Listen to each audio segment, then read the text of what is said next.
Ramsuratkumar, Yogi Ramsuratkumar, Yogi Ramsuratkumar, Jaya Guru Raya. Bhagwan Shri Yogi Ramsuratkumar ki jai. Sarvam Yogi Ramsuratkumar arpanamastu.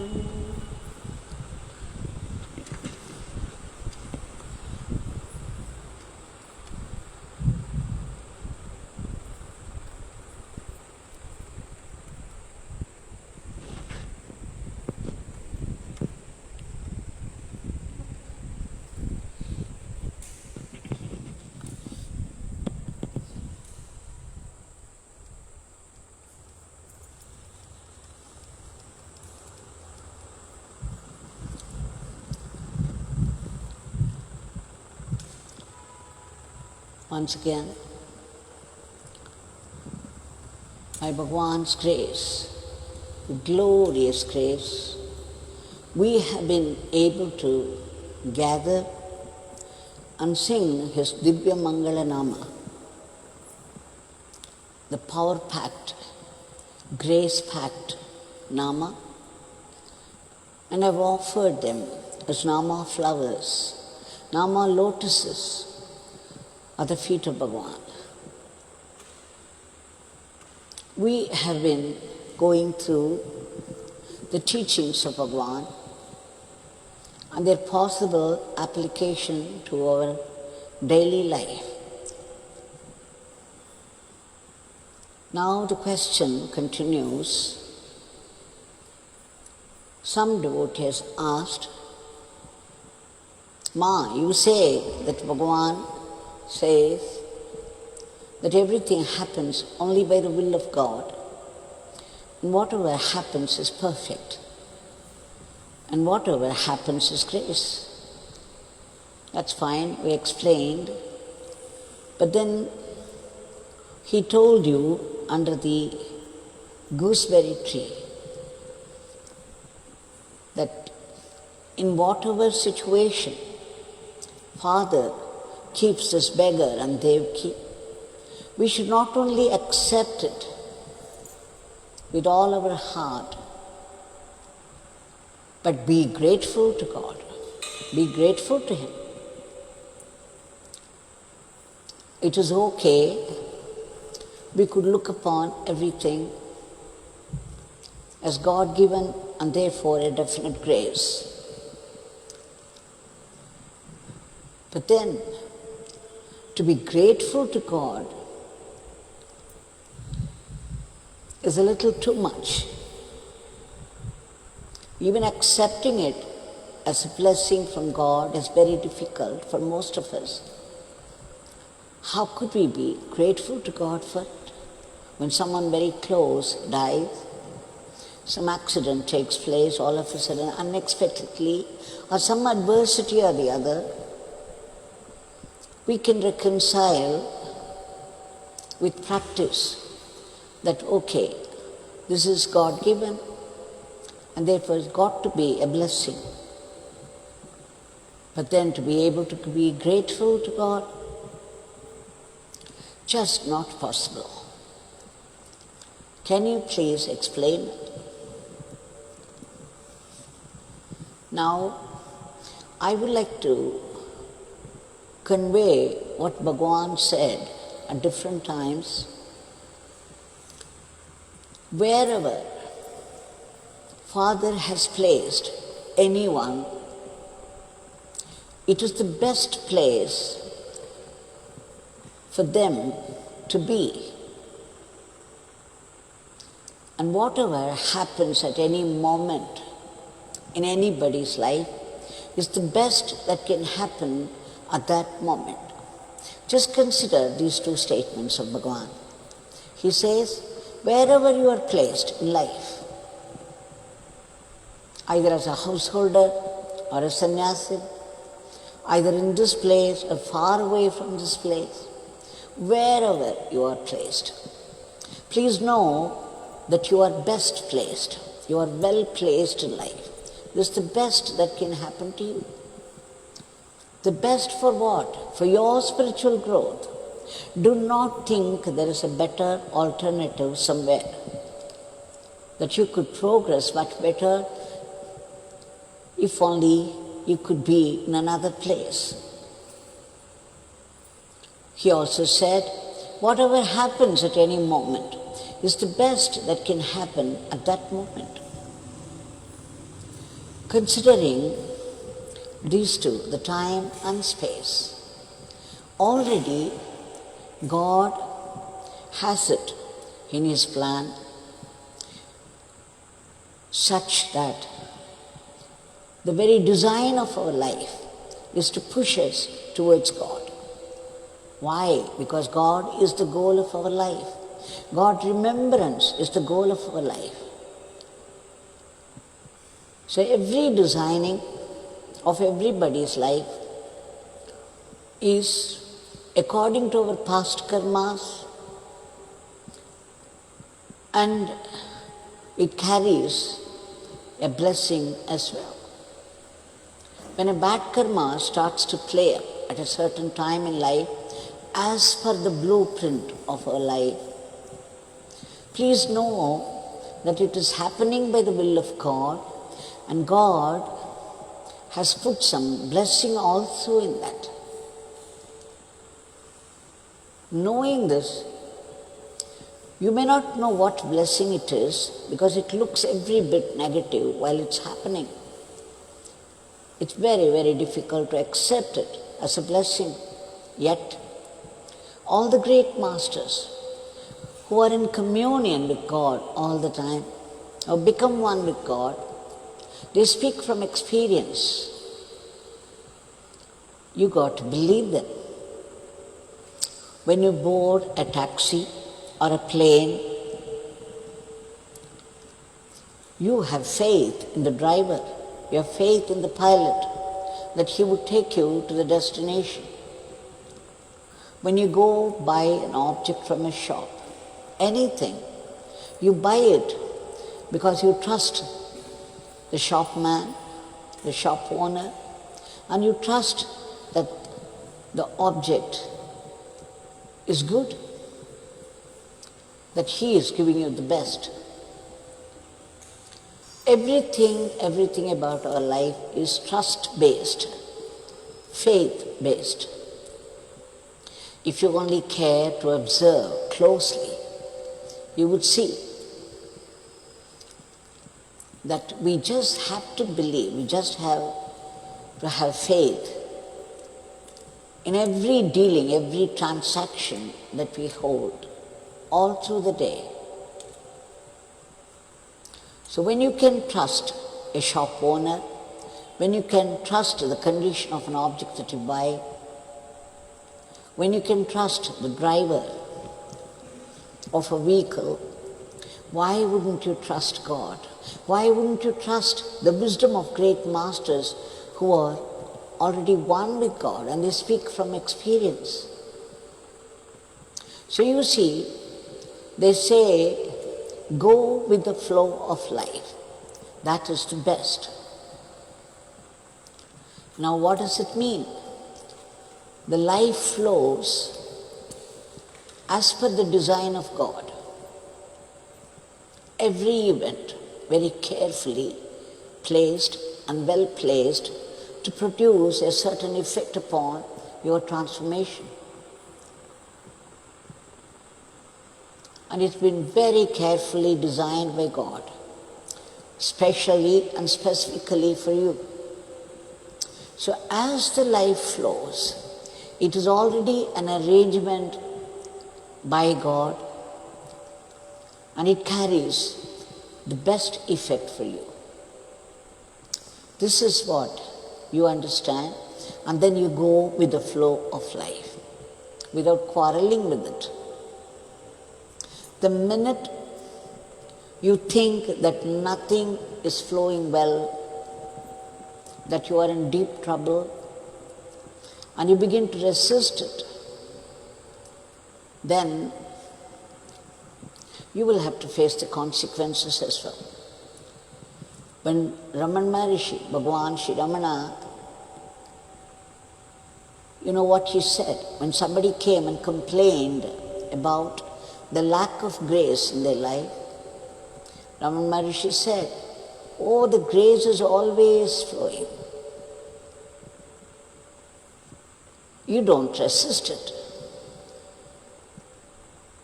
So we do not know, and not knowing, we keep on resisting the grace. How? Like the wind is blowing outside, but you close your doors and windows, no wind can enter your place.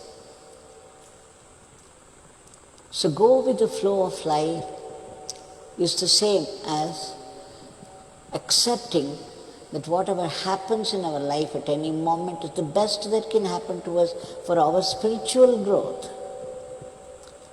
It is Atma Labha, and therefore you accept it as a blessing, and knowing that it's a blessing because you have deep faith, the sayings of a great man, you become grateful to God.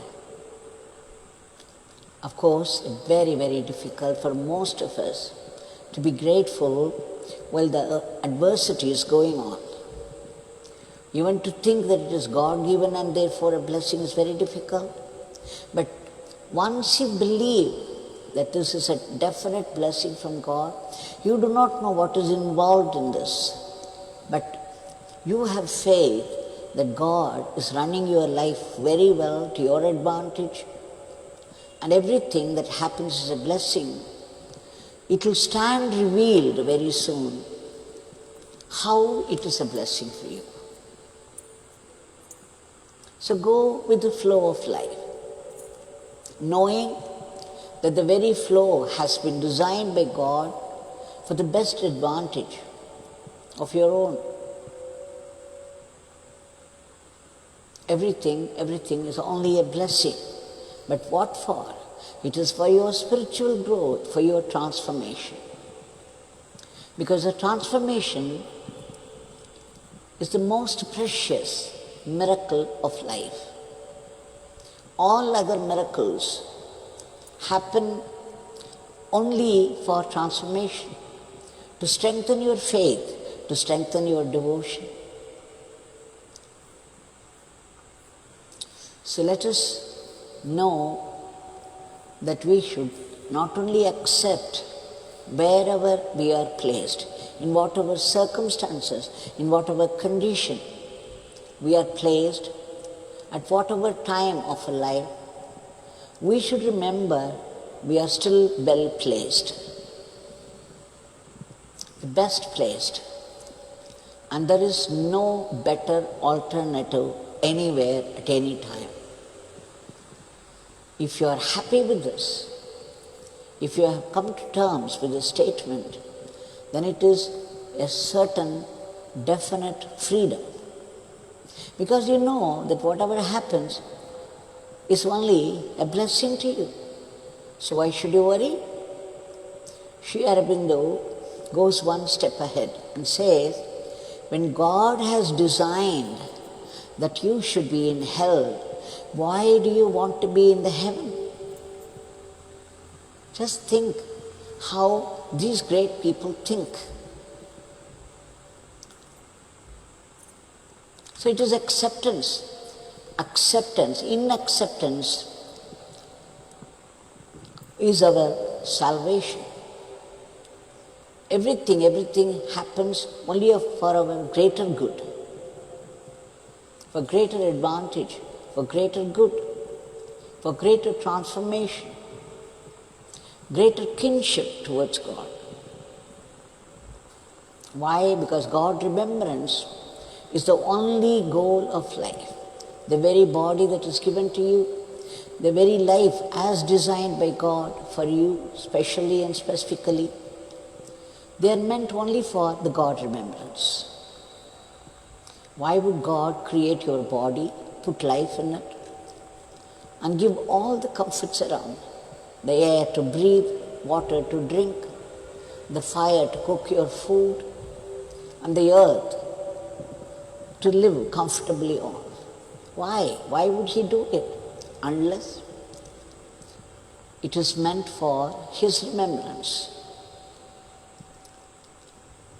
So this is what we understand from the statement that everyone knowing, trusting the wisdom of the great masters, let us go with the flow of life. Whatever life brings to you at any time, be it a joy or a sorrow, accept it as the best.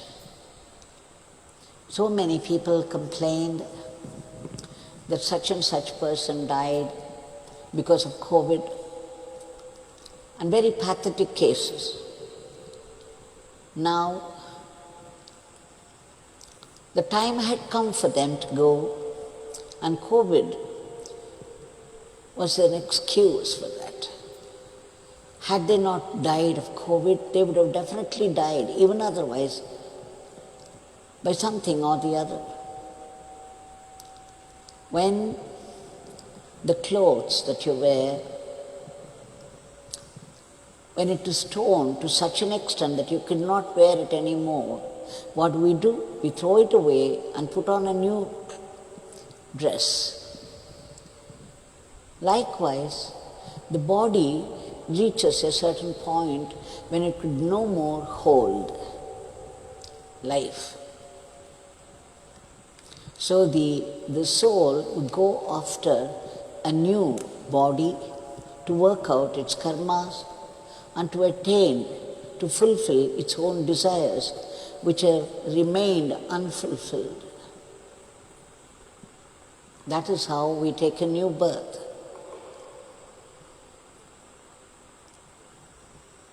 So once I remember somebody wanted to shift to another place because the place they were living in, they were getting problem after problem after problem. So when they complained, saying that we would rather shift to another place, Bhagwan said, yes, you can shift. But one thing, you will be carrying your problems there. Do not think that you can escape from them, because the problems are yours. Accordingly, God has designed your life. So there is no need to think that there is a better place somewhere. Does that mean that we do not make any effort at all to achieve anything? No. Self-effort is very important. As long as you think you are the body identity, there is the ego self, and as long as there is the ego self, there is also ego self-effort. The whole of Yoga Vasishtam insists upon self-effort and grace. Yoga Vasishtam says, everything is a gain. Everything that happens is auspicious. Just as Bhagwan said, everything is grace. Two days back we saw when Bhagwan asked Agaram Jayaraman, how is India, Jayarama? He said, Swami, India is progressing. Bhagwan became so happy. He said, yes, no matter how it looks, India is progressing and progressing. So in life, everything is a gain, everything is auspicious, everything is progress. And everything happens for our transformation, for our spiritual growth. So, knowing this, let us learn to go with the flow of life, meaning accept everything as a blessing from God, and therefore let's be grateful to God for this. Bhagwan used to say that the great masters, they do a lot of miracles, yes, in the lives of their devotees, coming to their rescue in time. guiding them to a better result and protecting them all the time.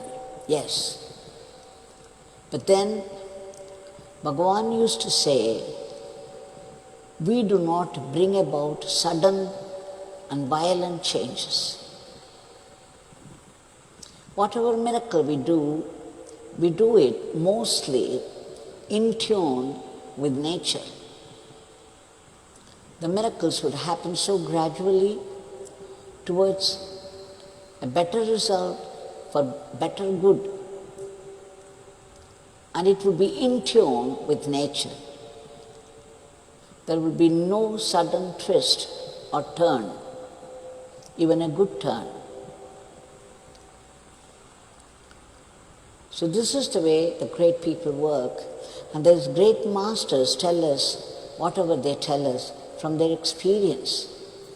But whatever is natural for them because they are in communion with God, we have to make effort. We have to keep trying and trying. As Bhagwan once told me, this trying is tapas. The end result is not in our hands, but the trying is the self-effort. And the self-effort must be there. And then it will be met with grace. Our self-effort does not achieve anything, but it should be there. It invokes grace, and finally it is grace that gets a thing done. So considering this is what we understand. In whatever circumstances, wherever we are placed in life, let us know that we are already better placed. We are best placed. And it's meant for our transformation, meant for our spiritual growth. Trust the wisdom of God and be grateful to Him. And it will soon stand revealed how it is a blessing for you.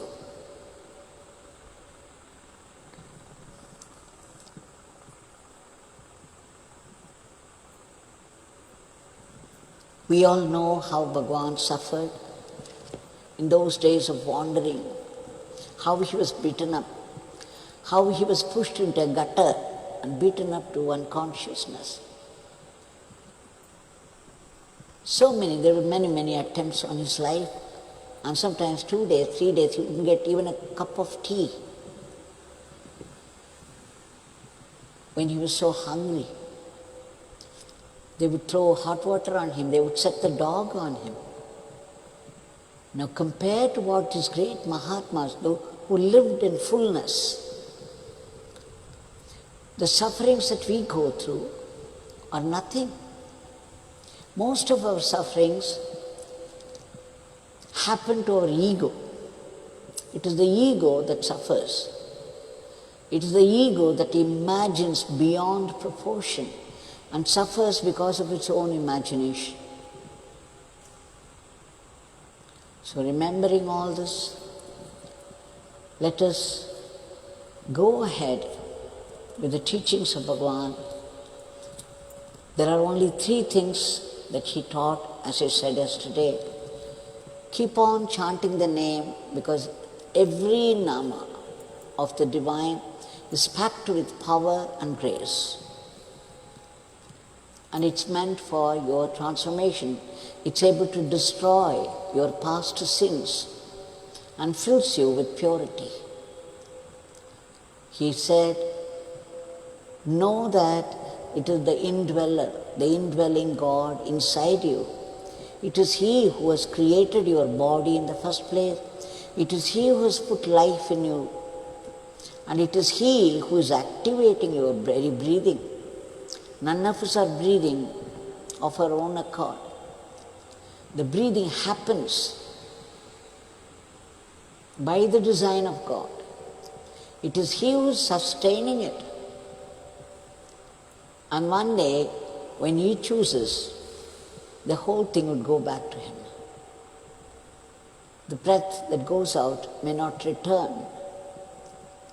So, if He is not activating your breathing, none of your parts of the body will work. The eyes will still be there, but they cannot see. The ears will still be there, but they cannot hear. The brain would be very much there, but it would not work. The whole body cannot move even a fraction of a centimeter. Such is the state of the body unless the divine inside you activates it. He is the operator, he is the puppeteer, he is the robot programmer. We are only instruments in his hands. He has put on the dress of our body and is playing our role in this life. And the third point is help people as much as you can without expectations, as an instrument in the hands of God. This we saw in detail yesterday, so let's now appeal to the generosity of God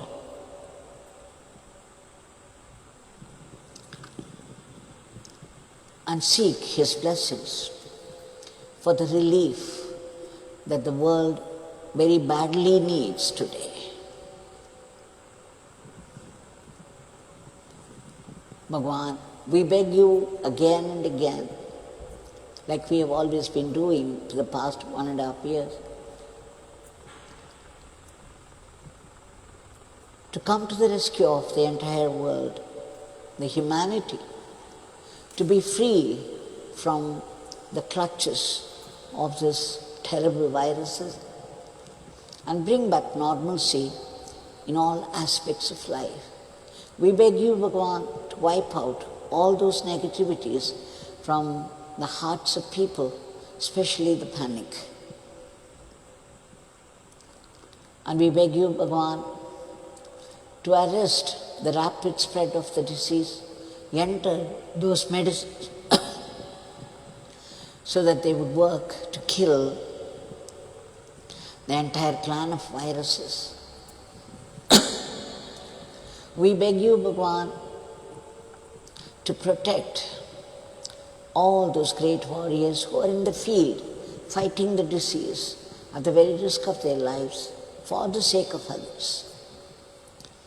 And we beg you for that huge blessing to remember your name constantly, to work as a good instrument, willing and good instrument in your hands. And then the final supreme blessing for complete purification, so that we could see only your presence, your leelas, your blessings in all happenings of life. Jai Yogi Ramsuratkumar.